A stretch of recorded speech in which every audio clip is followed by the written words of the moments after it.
It was a busy evening at Donovan's upscale restaurant in San Diego, and the place looked absolutely stunning.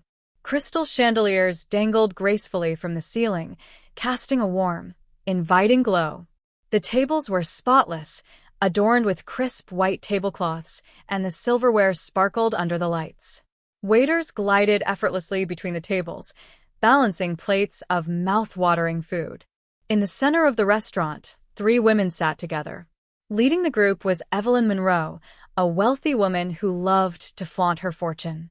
She wore jewelry that screamed luxury, with designer clothes that matched her lavish taste, and her entire demeanor suggested that she owned the place.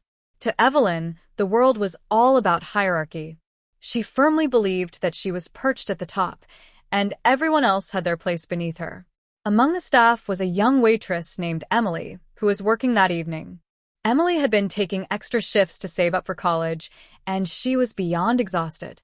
As she carried a tray of glasses, she stumbled slightly, causing a brief, awkward moment.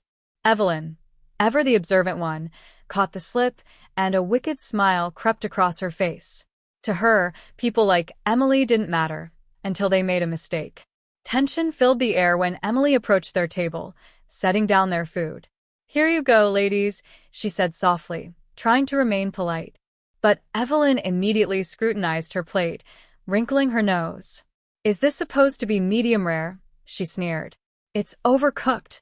And what took so long?" Emily, trying to do her best under pressure, stammered out an apology, but Evelyn didn't even let her finish. "Don't bother apologizing. It's not that hard to get an order right, is it?" She cut her off with a sharp tone. Her friends laughed, clearly enjoying the spectacle. Emily's face flushed a deep red, and the discomfort of those around them grew palpable. In the far corner of the restaurant, a man in a simple gray suit observed the scene closely. His face showed no emotion, but his eyes remained fixed on the drama unfolding before him. What happened next would change everything. As Emily took Evelyn's plate to correct the mistake, her hands trembled. Evelyn wasn't done yet. "They'll hire anyone these days," she said loudly, making sure everyone could hear. "How hard is it to carry food without dropping it?" Her friends erupted in laughter once again. Emily's heart sank, and as she walked to the kitchen, she fought back the tears. She had dealt with rude customers before, but something about Evelyn's cruelty felt especially biting tonight. The man in the gray suit, still observing with a quiet intensity, had been thinking deeply about what he had just witnessed. Meanwhile, Evelyn kept mocking Emily, her voice dripping with disdain. "Did you see how she walked?" she scoffed. "Like she could barely stand. If she can't even handle this job, maybe she should go flip burgers somewhere." While some of the other diners appeared uncomfortable with Evelyn's behavior, she didn't notice or care. When Emily returned with the freshly prepared dish, she stayed composed, offering it with a calm voice. "Here you go, ma'am." "The chef made it fresh for you." Evelyn barely glanced at the plate. "I guess it'll do," she said dismissively. "Next time, get it right the first time, and try walking properly. You're making this place look bad." Then, something completely unexpected occurred. The man in the gray suit stood up, his calm demeanor never changing, and walked over to the manager. The manager looked surprised as the two exchanged quiet words. Meanwhile, Evelyn kept on with her tales of extravagant vacations, completely oblivious to the fact that things were about to take a sharp turn. When Evelyn asked for the bill, the manager arrived at her table, bringing Emily with him. He also brought along an envelope and a bottle of champagne, both of which made Evelyn smile in anticipation. But that smile quickly vanished when she learned the truth. The man in the gray suit stepped forward and introduced himself as Charles Donovan, the owner of the restaurant.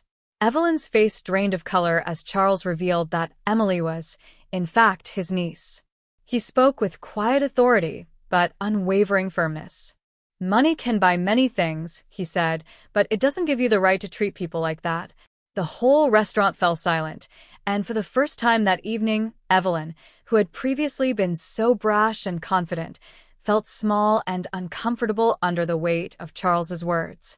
Charles continued, explaining that, rather than offering them free champagne, he would instead donate the cost of their meal to support young people like Emily, those who worked tirelessly to build a better future.